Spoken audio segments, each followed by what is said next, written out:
Bismillahirrahmanirrahim. Assalamualaikum warahmatullahi wabarakatuh. Alhamdulillah. Alhamdulillahi ala ihsanihi wa syukru ala taufiqihi wa amtinani. Assalatu wassalamu ala rasulillah wa ala alihi wa sahbihi wa ba'd. Kita bicara di siang ini dua surat sekaligus.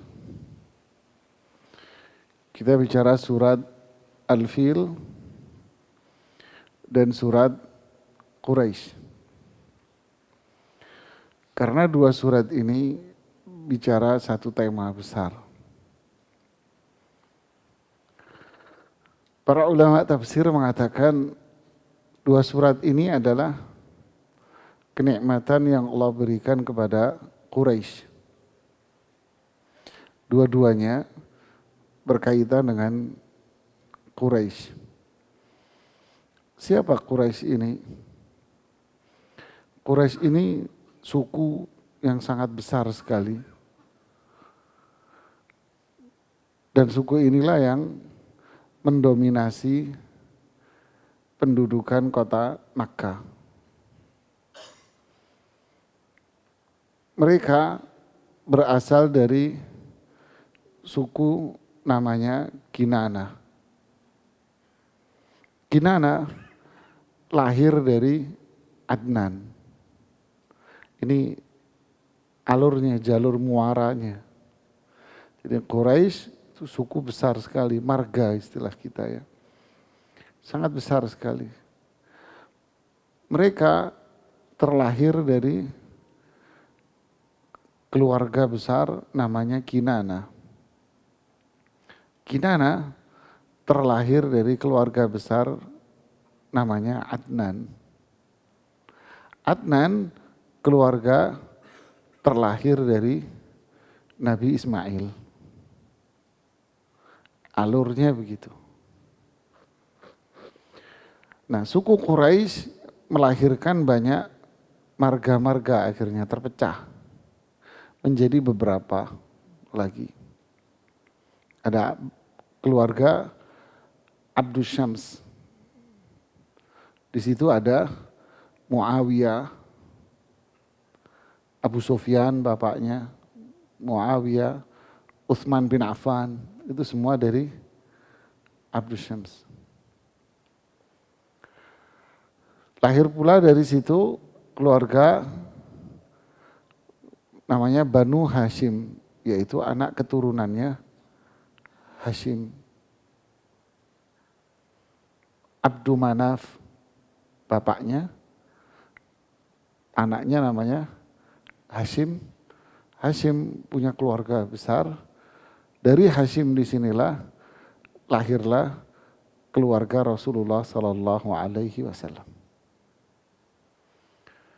Makanya kalau nama lengkap Rasulullah Sallallahu Alaihi Wasallam dengan ejaan Indonesianya Muhammad bin Abdullah, ini ejaan Indonesianya Muhammad bin Abdullah bin Abdul Muttalib bin Hashim ya, bin Abdu Manaf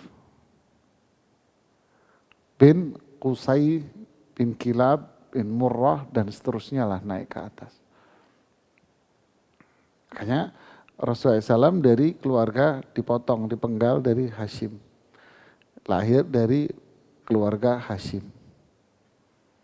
Hashim punya anak Abdul Muttalib. Abdul Muttalib punya anak Selusin. Banyak Pak anaknya. Ya. Di antara anaknya yang paling kecil adalah Abdullah. Abdullah menikah dengan Aminah, putrinya Wahab. Keluarga besar Quraisy juga. Nah, dari sinilah Rasulullah Sallallahu Alaihi Wasallam lahir. Inilah namanya kota Makkah. yaitu dominan mereka yang berasal dari suku Quraisy. Oke. Di Makkah, di situ ada Ka'bah, Baitullah. Berarti orang Quraisy ini tinggal di sekitar mana? Ka'bah. Dengan bahasa lain, orang Quraisy inilah sebetulnya yang ngapain? Yang ngurusin Ka'bah. Dia yang ngurusin Ka'bah. Nah, atas dasar inilah turunnya surat Al-Lail, surat Al-Fil dan surat Quraisy. Atas dasar itu. Mereka tinggal di sekitar Ka'bah dan Ka'bah adalah tempat yang mulia, dimuliakan oleh Allah. Sedangkan Quraisy tinggal di situ. Dan dari situ akan lahir sosok Nabi yang terakhir. Makanya para ulama mengatakan surat Al-Fil yang bunyinya a'udzubillahi minasyaitonirrajim bismillahirrahmanirrahim alam tara kaifa fa'ala rabbuka bi ashabil fil. Tidakkah kalian melihat, mendengar, mengetahui apa yang Allah perbuat terhadap ashabil fil, yaitu pasukan gajah maksudnya. Para pemilik gajah, maksudnya pasukan gajah. Bi ashabil fil. Di sini mulainya. Alam yaj'al kaidahum fi tadlil. Allah jadikan rencana mereka itu sia-sia, berantakan. Karena rencana mereka menghancurkan Ka'bah ini. Bagaimana caranya Allah menghancurkan rencana mereka? Fa'arsala alaihim tayran ababil. Allah mengirimkan burung kecil-kecil. Ababil yang datangnya bergerombol-gerombol dari berbagai macam sudut.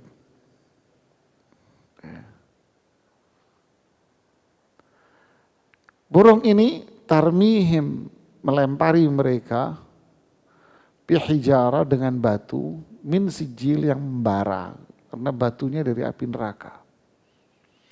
Berarti burung ini dari mana munculnya? Dari langit, Allah yang memunculkan. Setiap burung membawa 3 batu kecil seukuran jagung. Seukuran jagung bulat kayak jagung sudah batunya. Tapi itu membara dari neraka batunya. Tentu ya bukan burung sini, kalau burung sini ya kelar jamaah. Iya kan? Dan jumlahnya luar biasa banyaknya. 3 batu setiap burungnya. Berarti ditaruh di 2 kaki sama paruhnya. Setiap batu yang seukuran jagung itu sudah ada namanya. Batu ini akan mengenai fulan. Sudah, ini ketentuan Allah. Dan tidak akan meleset. Faja'alahum ka'asfim ma'kul. Maka Allah jadikan pasukan Abraha itu ibarat daun yang dimakan ulet. Jadi kalau jatuhnya kena kepalanya ya bolong jamaah sampai tembus ke bawah. Bolong sudah, kayak daun kena ulet. Berarti ini kalau bahasa para ulama tafsir, Allah memberikan kenikmatan kepada suku Quraisy. Kenapa? Allah menjaga eksistensi mereka di Makkah ini. Allah jaga mereka di Makkah. Tentu kisah ini panjang, kisah tentang pasukan gajah itu. Jadi pasukan gajah ini sebetulnya gajahnya itu cuma 9. Tapi dia posisinya di depan. Dan gajah yang paling gede dikendarai oleh komandan perangnya. Namanya Abroha. Seorang laki komandan perang dari negeri Habasyah alias Ethiopia. Pasukan ini, pasukan yang dikomandani oleh Abroha itu, mereka menguasai wilayah Yaman. Menguasai wilayah Yaman. Awal mulanya adalah kisah Ashabul Ukhdud yang di surat Al-Buruj. Qutila Ashabul Ukhdud. Yaitu suku Himyar yang membantai penduduk Yaman. Jumlahnya 20.000 orang dibantai sama mereka. Dengan cara digali lubang, kemudian membuat api yang tinggi, membakar, lalu penduduk itu dibantai dengan cara dibuang ke situ semuanya. Karena mereka disuruh beriman dengan mereka, disuruh murtad bahasa kita. Nah, penduduknya tidak mau, mereka tetap memilih untuk beriman. Tentu ini masih agama Nasrani. Ya, mengikuti Nabi Isa. Disuruh ikut agama mereka penyembah berhala, tidak mau, dibantai. Loloslah satu orang. Namanya kalau nggak salah Dars bin Taghlul atau apa gitu namanya. Satu orang lolos. Lolos dia pergi ke Kaisar Romawi di Syam. Syam itu Palestina, Yordan, Suriah, Libanon. Dulu namanya Syam. Jadi satu negara. Di bawah penjajahan Romawi dipimpin oleh raja namanya Kaisar bahasa Arabnya. Agamanya Nasrani, klub satu agama. Pergilah nih orang ke Kaisar Romawi minta bantuan. Karena jarak antara Yaman dengan Syam jauh. Yaman di sini dibelah dengan Arab Saudi, terus sebelah sini kan jauh sekali. Akhirnya dia menulis surat kepada kerajaan Habasyah. Habasyah sama Yaman dipisah dengan laut saja. Agar kerajaan Habasyah yang Nasrani mengirimkan bala bantuan. Dikirimlah ringkas cerita bantuan dengan 2 komandan perang namanya Abroha ini. Sama temannya namanya Aryad. Ini 2 komandan perang. Kelarlah cerita si pembantai itu. Nah, Abroha, PW di situ. PW mereka di sini. Sudah PW berantemlah sama partnernya Aryad. Duel.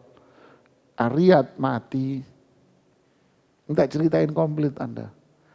Mati ini Aryad. Begitulah setiap orang kalau sudah mau berkuasa bareng-bareng jemaah. Ini dari zaman Toge masih tinggi. Ya, bareng-bareng tuh. Nanti kalau sudah menang berkuasa, ya begitulah. Tinggallah Abroha sendiri karena berhasil membunuh si Aryad ini.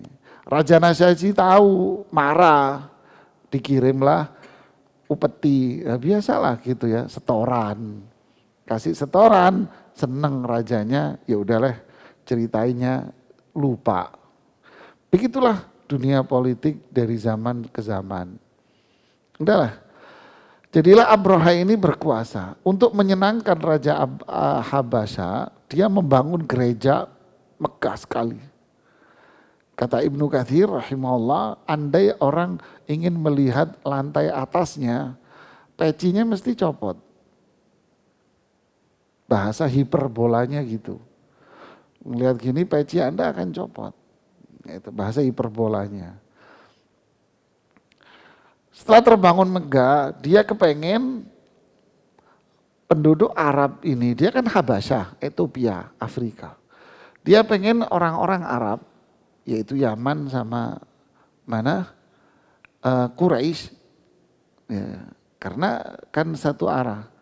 Mereka orang Quraisy sering ke Yaman. Dari mana? Itulah surat Quraisy. Li'ilafi, kok nyambung-nyambung, nyambung. Li'ilafi Quraisy. Suku Quraisy ini mereka suku pedagang. Beda sama Madinah, dia petani. Kalau ini murni dagang, karena inni askantu biwadin ghairi dhi zar'in inda baitikal muharram. Akarnya dari Nabi Ibrahim. Ketika membawa istrinya, siapa? Hajar. Inni askantu, saya tempatkan istri saya, yaitu di lembah yang super tandus. Inda baitikal muharram, disinilah namanya Baitullah. Makanya ketika Nabi Ibrahim pulang, bininya nanya, Hajar, wahai Ibrahim, kenapa gue ditaruh di sini? Ini tandus banget. Air kagak ada, makanan enggak ada. Siapa yang nyuruh? Nabi Ibrahim jawab, yang nyuruh Allah. Kalau yang nyuruh Allah, pulanglah, saya tidak akan sengsara. Allahu Akbar. Dari situlah muncul, akhirnya Allah kasih rezeki berupa air zam. Zam, tahu zam? Zam itu memancar, muncrat kata orang Jawa, Pak. Muncar terus, akhirnya si Hajar bilang zam, zam gitu. Akhirnya disebutlah sejak saat itu dengan zam. Zam itu dua kata. Tinggallah dari situ, mulai di lembah yang tandus. Menikahlah dengan suku Arab asli namanya Jurhum. Nah dari situlah lahir peranakan dari Arab asli. Paham alur ceritanya? Dari situlah Quraisy yang menduduki jamaah. Nah mereka otomatis karena daerahnya itu tandus, ya mereka harus dagang. Gak bisa diapa-apain. Nah itulah disebut li'ilaf. Mereka suka kalau dagang itu menggunakan konsep syarikah, istilah dalam fikih muamalat. Bisnis dengan konsep join. Mereka bisnisnya gak sendiri-sendiri. Join berapa orang dengan pemodalan bareng. Ya, pemodalan bareng. Apalah istilahnya bahasa Inggrisnya saya gak ngerti. Itu bisnis mereka dari zaman dulu. Ilafi Quraisy itu maksudnya. Mereka ngumpul-ngumpul join bisnis bareng. Ngapain? Ngambil barang dari luar negeri. Kalau musim dingin mereka perginya ke Yaman. Ilafihim rihlatash syita'i was saif. Perginya mereka itu kalau musim dingin dan musim panas. Kalau musim dingin ke Yaman, kalau musim panas ke Syam. Kenapa? Karena mereka nggak kuat dinginnya. Kalau di Syam salju, kalau di Yaman enggak, masih kuat dia dinginnya. Nah, ngambil kebutuhan untuk dijual di Makkah. Itulah eksistensi mereka di sana. Nah, disinilah Raja Abroha itu kenal dengan suku Quraisy. Nyambung ya? Faham suku Quraisy? Pembangunan gereja yang super megah di zaman itu tujuannya apa?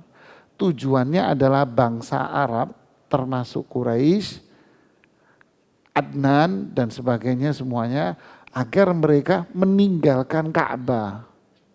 Tinggalin Ka'bah itu, pergilah kalian ke sini saja. Tinggalin itu Baitullah Ka'bah. Marahlah orang Quraisy. Kenapa? Karena ini kebanggaan dia. Marah mereka. Marah. muncullah asobia Arabia, fanatisme kesukuan mereka. Mereka berusaha untuk merusak Ka'bah itu, gereja yang dibangun oleh Abroha, ingin dirusak. Abroha dengar bahwa gerejanya mau dirusak oleh orang Quraisy Makkah. Disitulah pasukan gajah itu dibentuk. Terdiri dari 9 gajah. Gajah terbesarnya dikendarai oleh Abroha sendiri.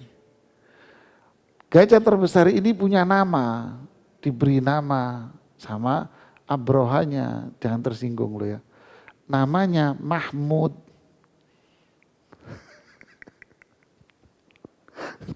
Jadi semua buku tafsir, semua buku sejarah bilang gajahnya Abroha ini namanya Mahmud. Gitu.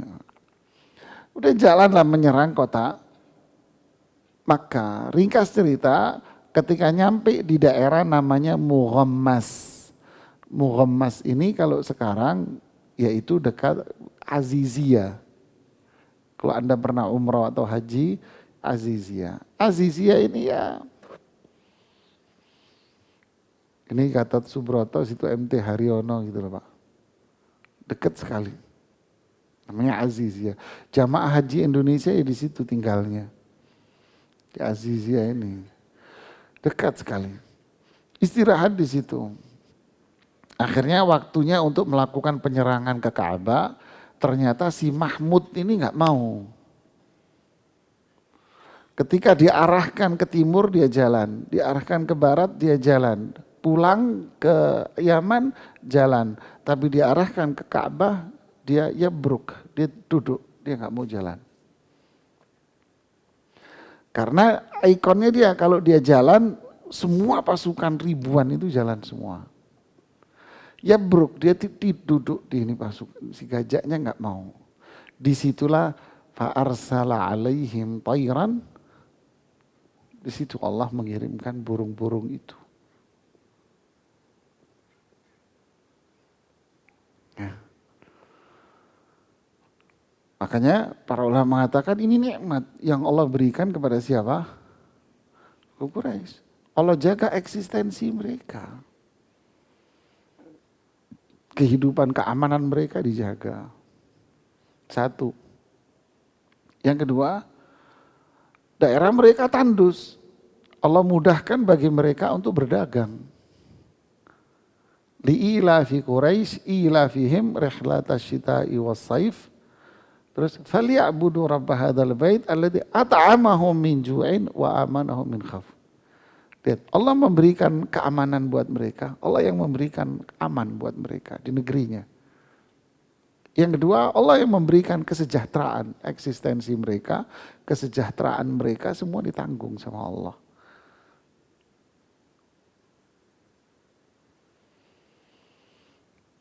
Sampai sini paham ya. Imam Ibnu Katsir membantah pandangan ini. Beliau mengatakan 2 ayat ini turun bukan berkaitan dengan suku Quraisy. Tidak. Nah loh. Kenapa? Karena suku Quraisy saat itu dengan Abrohanya, dengan Habasyahnya sama saja. Karena mereka semua penyembah berhala. Ya kan orang Nasrani kan penyembah berhala Mas. Ya kan? Patung Yesus. Sedangkan suku Quraisy saat itu dia penyembah berhala. Ka'bah dijadikan tempat bagi mereka untuk berhala-berhala mereka yang jumlahnya 360 macam berhala. Makanya Imam Ibnu Katsir tidak terima dikatakan bahwa ini, bukan tidak terima ya, membantah, meluruskan bahwa ini bukan buat suku Quraisy. Terus apa ini kisah Al-Fil sama Quraisy ini? Ini adalah kisah pertama kata Imam Ibnu Katsir. Pertama, ini adalah kemuliaan yang Allah berikan kepada Ka'bah.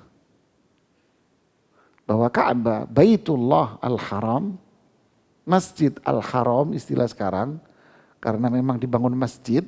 Kalau dulu namanya Baitullah, bait itu rumah, rumah yang suci. Baitullah Al-Haram, Allah ingin menunjukkan kemuliaan bahwa Baitullah Haram ini tempat mulia. Jangan ada siapapun yang berusaha untuk merusaknya, jangan.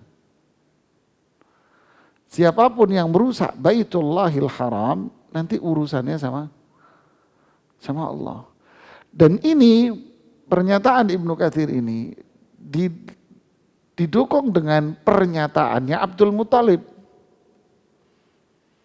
bahwa dua surat ini adalah nikmat buat umat Islam.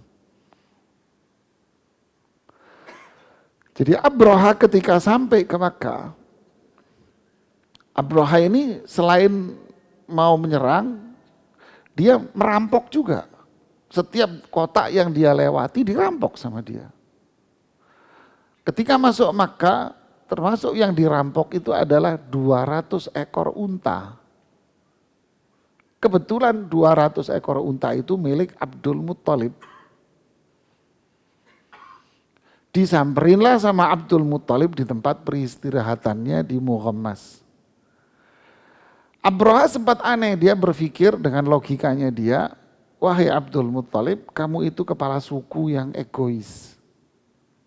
Kamu hanya memikirkan harta bendamu saja. Harusnya kamu membela kaummu dan Ka'bahmu itu.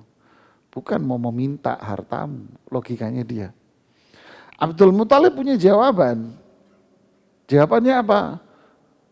Wahai Abraha, segala sesuatu itu ada pemiliknya. 200 ekor onta itu milik saya. Jadi saya berhak untuk melindungi dan menjaganya. Sedangkan Ka'bah, Baitullah itu ada pemiliknya. Dan pemiliknya lah yang menjaga dan berurusan dengan kamu. Lu tahu jemaah. Siapa? Allah. Dikembalikan 200 ekor onta, Abdul Muthalib balik ke Makkah dan beliau teriak di tengah kota Makkah. Ya kaum, wahai penduduk, masyarakat, tinggalkan rumah-rumah kalian, pergilah ke ujung-ujung gunung, ke pucuk-pucuk gunung. Akhirnya seluruh penduduk itu naik ke atas gunung semuanya. Dan mereka menyaksikan dengan jelas karena berada di ketinggian. Pasukan Abraha, kemudian tiba-tiba burung datang, mereka menyaksikan dengan mata kepala mereka. Bagaimana Allah menghancurkan pasukan itu. Nah ini eksistensi mereka.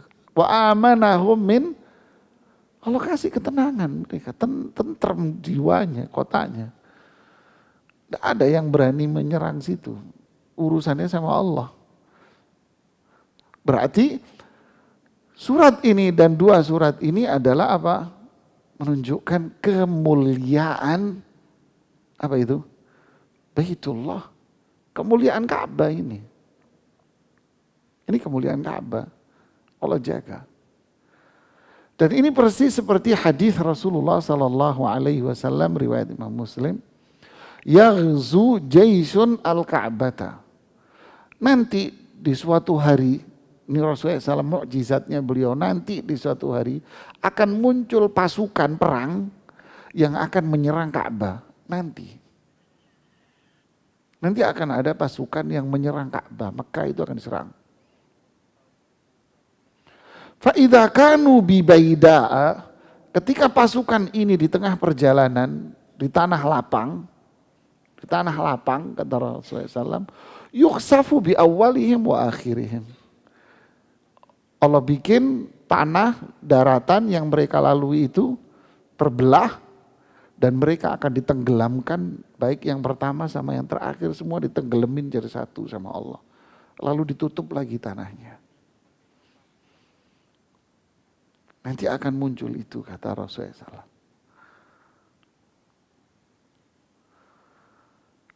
Jadi ini Allah berikan kepada Baitullah Al-Haram.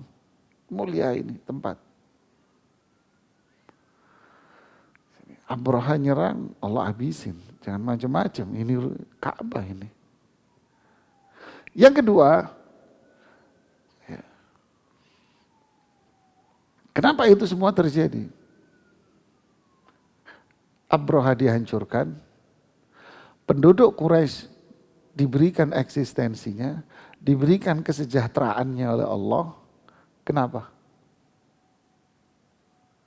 Karena yang kedua, apa itu?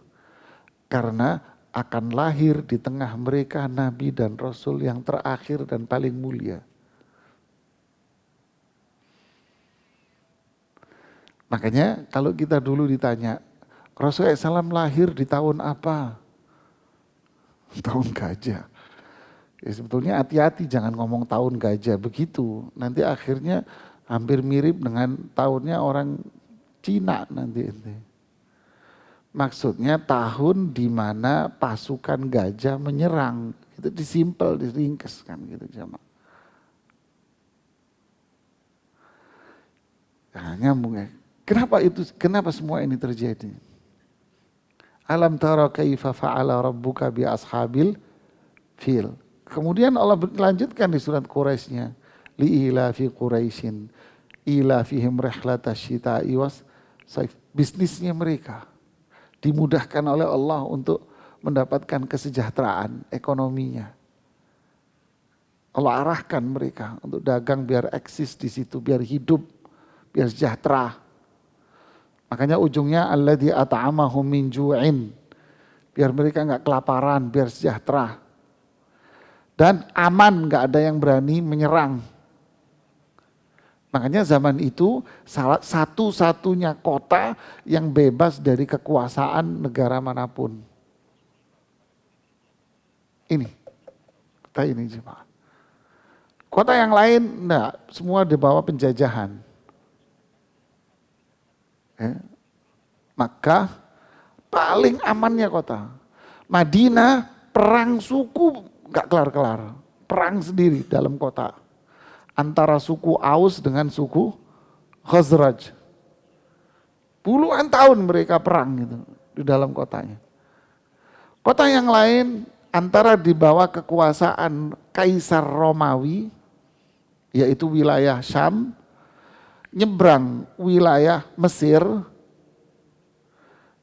Sudan, Jazair, sampai Tunis itu di bawah kekuasaan Syam. Kesananya lagi di bawah kekuasaan kerajaan Afrika. Mereka yang berkuasa. Persia di bawah kekuasaan kerajaan Persia. Rakyatnya menderita perampokan, pembantaian, pemerkosaan. Itu terjadi. Itulah wilayah itu saat itu. Dan satu-satunya negara yang aman, tentram, Makkah. Wa amanahum min khauf. Aman. Kenapa? Ada dua ini, Ka'bah, Baitullah, dan di situ akan lahir Rasulullah sallallahu alaihi wasallam. Begitu Rasulullah SAW hijrah ke Madinah, pindah ke Madinah, Allah bikin Madinah pun tentram. Perang suku berpuluh-puluh tahun antara Aus dan Khazraj kelar. Kepala sukunya Sa'ad bin Ubadah dengan Sa'ad bin Mu'ad, dua-duanya masuk Islam. Berembas pada masuk Islamnya seluruh penduduk Makkah. Ini yang menjadi sebab terjadinya hijrah Rasulullah dari Makkah ke Madinah. Subhanallah, ini nikmat. Jadi ringkasnya Ibnu Katsir mengatakan surat Al-Fil dan surat Quraisy ini adalah nikmat yang Allah berikan buat siapa? Quraisy? Buat umat Islam. Saat itu yang menikmati adalah suku Quraisy yang menikmati. Makanya nikmat buat orang Quraisy, iya dia yang menikmati. Tapi sebetulnya ini adalah nikmat buat umat Islam. Allah karuniakan kepada mereka Baitullahil Haram yang dijaga sama Allah. Dan Allah berikan kenikmatan buat mereka semua apa? Diutusnya Muhammad bin Abdullah menjadi nabi dan rasul lahir di tengah-tengah itu. Makanya Quraisy yang menikmati, ikut menikmati karena mereka berada di sekitarnya. Quraisy menikmati. Makanya Allah bilang apa kepada orang Quraisy yang menikmati keamanan, ekonomi dan sebagainya? Allah bilang apa? Falyabudu rabb hadzal bait. Mulai hari ini kalian harus beribadah kepada Allah yang telah menciptakan Ka'bah. Harus ibadah sama Allah kamu. Sudah, Allah sudah kasih kamu nikmat yang banyak. Ibadah sama Allah. Tinggalkan semua berhala-berhala ini. Apakah mereka mau beriman? Mau bertauhid? Tidak. Mereka tidak mau beriman. Tidak mau tauhid. Akhirnya apa? Ketika eksistensi Islam yang muncul dengan hijrahnya Rasulullah SAW ke Madinah, itulah awal kehancurannya para penguasa-penguasa Quraisy yang zalim. Yaitu dimulai dari awal terjadinya perang Badar tahun kedua Hijriah. Disitulah tokoh-tokohnya mati semua di situ. Belum perang, Rasulullah SAW sudah ngasih tahu dengan mukjizatnya. Di sini Umayyah bin Khalaf mati, Abu Jahal di sini, ini fulan di sini, ini fulan di sini, ini fulan di sini, ini fulan di sini. Belum perang, sudah dikasih tahu tempatnya. Para sahabat cerita setelah perang persis mereka mati di tempat yang sudah ditunjuk oleh Rasulullah Sallallahu Alaihi Wasallam. Itu awal mula kehancuran mereka. Karena mereka tidak mengindahkan perintah Allah untuk beribadah kepadanya. Jadi ringkas cerita, inilah nikmat yang Allah berikan kepada kita semua jemaah. Adanya Baitullah Al-Haram. Makanya raja pertama yang rela dikasih nama pembantu kedua tanah suci kan Raja Fahad. Hafizahullah, rahimahullah ta'ala. Dia yang pertama kali menamai dirinya dengan pembantu. Saya pembantu. Pembantunya apa?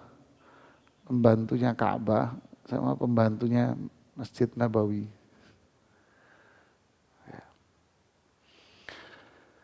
Ini kemuliaan buat umat Islam. Diutusnya Rasulullah Sallallahu Alaihi Wasallam juga kemuliaan buat semuanya, nikmat. Maka untuk menjaga ini, ya, jaga ketaatan kita, yaitu falyabudu rabb hadzal bait. Kewajiban kita ibadah hanya kepada Allah, tauhid. Jauhi syirik-syirik yang seperti itu. Kemudian yang kedua adalah taati Rasulullah Sallallahu Alaihi Wasallam. Maka Allah akan tetap memberikan amanahum min khauf. Dan Allah akan memberikan apa? Wa at'amahum min ju'. Allah kasih kita makan, kebutuhan pokok, dan ketentraman, kedamaian. Allah akan berikan. Rasulullah SAW bersabda, Man asbaha minkum aminan fi sirbihi.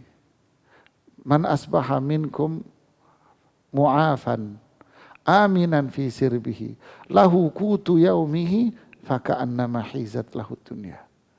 Siapa yang pagi-pagi dia bangun, badannya sehat pertama, ya, sehat badan. Aminan fi sirbihi, aman Anda. Kotamu aman mas, negerimu tentram, damai mas.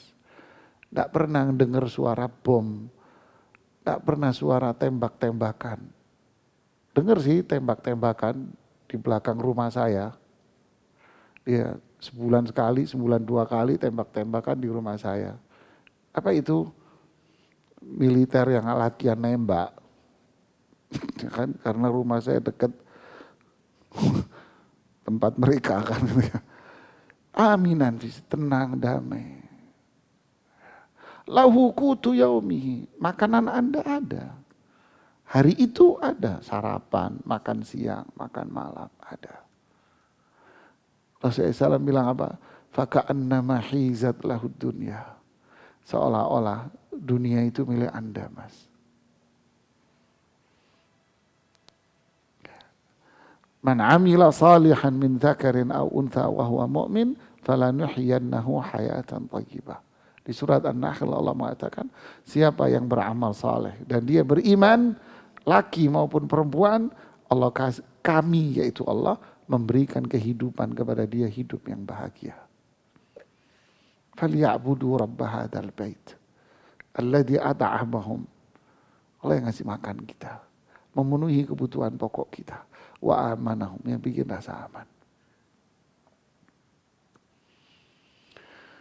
Kuncinya ini kebahagiaan, ketentraman, kedamaian. Inilah nikmat jemaah. Tapi kalau manusia tidak melakukan rumusan ini, maka yang terjadi, mohon maaf.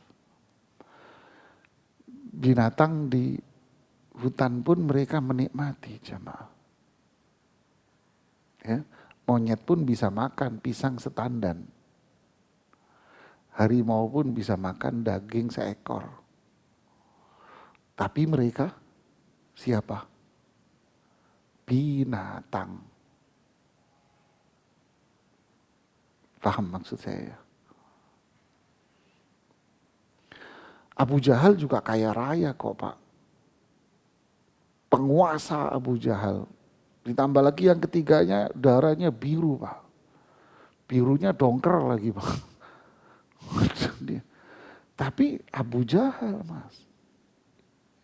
Abu Lahab juga sama. Tapi yo Abu Lahab. Tabbat yada Abi Lahab. Sama wamro'atu, sak bini-bininya sekalian. Mayughni anhu makasab. Anaknya juga enggak manfaat kata Allah. Mereka dapat dunia. Korun juga kaya kok. Fir'aun juga penguasa. Romawi penguasa adidaya saat itu. Persia juga sama. Tapi kemana akhir cerita mereka? Abu Lahab, Korun tenggelam dengan rumahnya ke bawah. Tetangganya enggak, dia doang yang tenggelam. Terus siapa lagi? Fir'aun tenggelam di laut. Siapa lagi? Abu Jahal mati dibunuh oleh anak SMP. Kok anak SMP? Iya, yang bunuh anak kecil 2 orang namanya Mu'ad sama Mu'awid. Umurnya 14 tahun. Karena dia nggak boleh ikut perang sama Nabi. Syarat ikut perang itu umur 16. Di bawah 16 nggak boleh. Lah ini anak nggak boleh perang. Masuk di tengah jalan. Tengah berkecamuk masuk, dia nyelinap. Ketemu Abdurrahman bin Auf. Paman Abu Jahal mana? Dia tuh. Kena kecil nyari Abu Jahal. Kamu mau ngapain? Kata Abdurrahman. Saya dengar dia suka mencaci maki Rasulullah SAW. Bingung Abdurrahman. Itu yang tinggi besar itu badannya itu. Yang mondar mandir. Makasih paman. Ini yang bunuh Pak. Dihina kan? Dihina. Abu Lahab, tadi Abu Jahal. Abu Lahab matinya gimana? Matinya penyakit kulit. Sehingga kulit-kulit dia sama dagingnya ini mengelupas sendiri. Dan baunya luar biasa. Sehingga tubuhnya didorong sama kayu yang panjang didorong ke sebuah lubang. Biar tertutup, dilempari dari jarak jauh batu. Biar ketutup. Dihina sama Allah.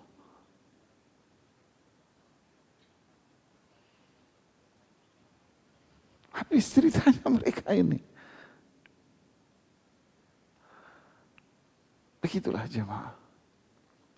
Romawi habis kelar sama pasukan Khalid bin Walid yang jumlahnya cuma 4.000. Pasukan dia 1.500. Bercokol kembali, dibantai sama Sa'ad bin Abi Waqqas dalam perang Qadisiyah. Jumlahnya 30.000 pasukannya Sa'ad. Pasukan mereka 150.000 pasukan penyerang, 150.000 pasukan pengganti cadangan. 300.000 pasukan. Habis dibantai sama Sa'ad bin Abi Waqqas dalam pertempuran itu. Komandannya Sa'ad bin Abi Waqqas memimpin pasukan perang dalam kondisi sakit wasir. Duduk nggak bisa, berdiri nggak bisa, memimpin pasukan perang sambil tidur tengkurap. Nggak masuk di akal Anda. Tapi ini sejarah, Mas. Romawi habis sama beberapa sahabat. Amr bin As, Surahbil, dan Abu Ubaidah Amir bin Jarrah radhiyallahu anhum. Dan seterusnya. Kerajaan Bizantium Mesir, bentengnya tinggi menjulang, dijebol sama Zubair bin Awam sendirian. Nanti baca sejarah, Mas, jangan baca klub bola inti. Zubair bin Awam naik ke bentengnya sendirian, masuk ke dalam benteng pasukannya Romawi sendiri. Kata Umar bin Khattab, saya mengirimkan Zubair 1 cukup, kata Umar. Kenapa? 1 Zubair setara dengan 1000 pasukan lawan. Ya. Hilang, Mas. Ketika mereka tetap syirik, tidak mau iman sama Rasulullah Sallallahu Alaihi Wasallam. Akhirnya kesejahteraan itu menjadi apa? Adab buat mereka sendiri. Ringkas cerita pelajaran dari surat Al-Fil Quraisy. Kebahagiaan, aman, terpenuhinya kebutuhan pokok, itu pasti. Pasti, Mas. Ya, binatang pun dikasih hidup sama Allah. Ya. Tahu merutu, Mas. Orang Jawa bilang merutu, tahu, Mas. Dulu kalau kita keluar menjelang maghrib di kebun, itu ada binatang kecil yang gak kelihatan di mata, ngerecokin muka. Ingat? Di mata begini. Tapi kalau kita tepok begini, kelihatan kecil-kecil sekali di tangan. Orang Jawa bilang merutu, Mas. Ini hidup, Mas. Allah kasih hidup, Allah bikin tentrem. Enggak dibikin tentrem, tapi hidup iya dikasih. Tapi apakah mereka itu tentram, bahagia, tenang, damai, sejahtera, adem, ayem, loh, jinawi? Enggak, Mas. Dia akan perang sendiri-sendiri. Galau, gelisah, stres. Kenapa? Karena hilang faktor asasi utama. Iman, tauhid, ketaatan dia kepada Allah. Inilah yang menjadikan kebutuhan pokok itu menjadi sumber kebahagiaan. Keamanan, ketentraman itu pun menjadi kebahagiaan. Semua akan tentram dan bahagia. Inilah pelajaran. Pelajaran lagi dari sini apa? Pertemanan. Ketika Quraisy yang penyembah berhala tinggal di sekitar Ka'bah, padahal penyembah berhala juga. Tenang dia, tentram. Harusnya mereka kan kena singkir juga. Tapi karena tinggal di mana? Ka'bah. Begitulah kita, jemaah. Anda bergaul dengan teman yang baik, Anda akan kena kebaikannya. Tapi kalau kita bergaul dengan teman yang buruk, Anda kena imbasnya, Mas. Mathalul jalisi salihi, perumpamaan pertemanan yang baik, kata Rasulullah SAW, kaba'il, seperti penjual minyak wangi. Anda main sama penjual minyak wangi. Anda nggak beli minyak wangi, baju Anda tetap wangi. Dan perumpamaan pertemanan yang buruk seperti pandai besi. Anda dekat dengan pandai besi, Anda bukan karyawannya dia, tapi baju Anda tetap kena bau asap. Ya. Hati-hati bergaul, Mas. Ya. Sore itu pulang kantor, Anda berhenti di sebuah warung nasi goreng pinggir jalan. Makanlah Anda nasi goreng, kata teman Anda enak. Udah ada ke situ makan. Enak nasi gorengnya memang. Di tengah Anda makan, datanglah Satpol PP 2 truk. Dengan semua media yang datang. Anda termasuk yang digerebek, lalu kamera media masanya kena muka Anda. Maka Anda muka pun terpampang di semua televisi. Malam ini terjadi penggerebekan di area prostitusi. Muka Anda terpampang di situ. Anda tahu kalau itu area prostitusi? Bisa iya, bisa tidak. Anggap Anda nggak tahu. Tapi muka Anda sudah terpampang di semua layar televisi, Mas. Anda mau teriak apapun di gedung Sentenial sama di komplekmu, saya nggak ikut-ikutan, Mas. Nggak bisa. Mukamu sudah terpampang di penggerbekan Satpol PP area prostitusi, Mas.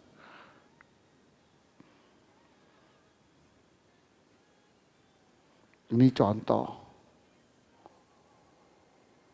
Ya, coba perhatikan, Quraisy penyembah berhala, Ka'bahnya diisi 360 patung sama dia.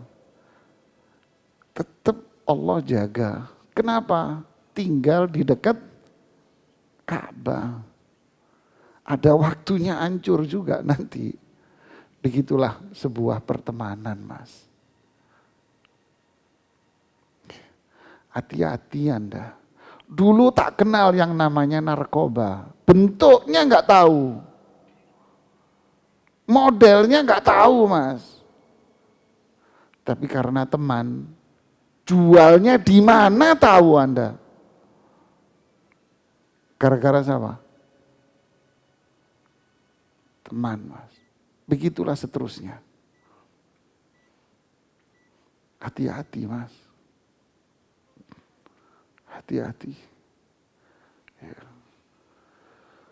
Ini faedah pelajaran yang luar biasa. Wallahu a'lam bishawab. Ini yang bisa saya sampaikan. Persis jam 1 ya. Silakan kalau ada yang mau bertanya.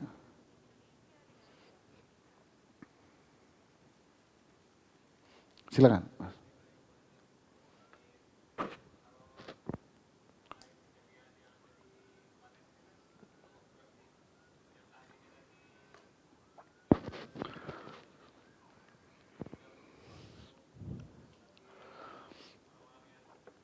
Iya.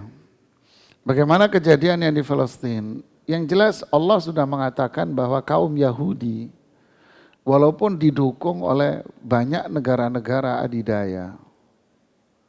Ya, Abraha juga didukung oleh Romawi dan Habasyah. Ya tidak? Kalau Persia agama matahari, Majus. Ya kan?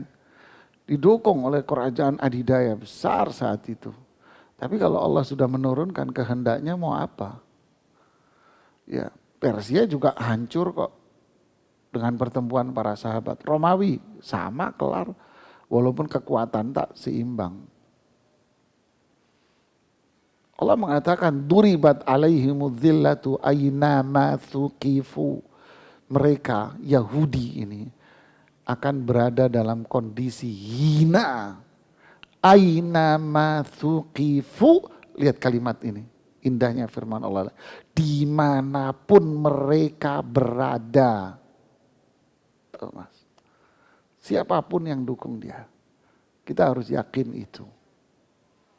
Yang kedua, apa kewajiban kita?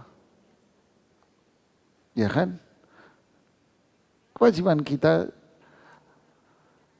cukup mendoakan mereka saja. Doain. Ini doa ini bantuan yang luar biasa dahsyat jemaah. Jangan disepelekan sebuah doa. Para sahabat itu menang dengan apa? Doa. Jumlahnya dikit, peralatan kakak ada. Tapi doa dia menjadikan menang. Doain mereka. Kalau saya membantu keuangan gimana? Ya tergantung regulasi pemerintah. Bagaimana regulasi yang ditetapkan oleh pemerintah. Ikuti itu sudah. Tinggal yang tersisa udah doa saja. Mereka Muslim, kita tidak ikut campur di balik itu ada skenario apa dan sebagainya. Kenapa kok Hamas tiba-tiba memiliki rudal dan sebagainya. Dapat dari mana tuh Hamas rudal, kok tahu teman. Sudahlah, nggak usah capek mikirin lah, sudahlah. Yang penting di situ ada penduduk Muslim, Palestina, anak-anak, orang tua, bapak-bapak Muslim, kita doain saja. Semoga Allah memberikan kesejahteraan, keamanan, kebahagiaan buat mereka, dan semoga tanah mereka yang dirampas oleh Yahudi dikembalikan, dan mereka yang wafat dikaruniai syahid, dan yang hidup diberikan kesehatan, kemampuan. Jadi kita doain yang bisa kita mampu. Dan memang itulah kewajiban kita, mendoakan siapapun saudara kita. Ya. Ada lagi?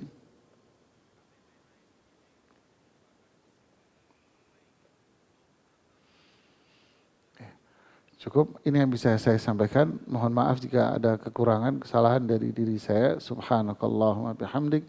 Asyhadu an la ilaha illa anta astaghfiruka wa atubu ilaik. Assalamualaikum warahmatullahi wabarakatuh.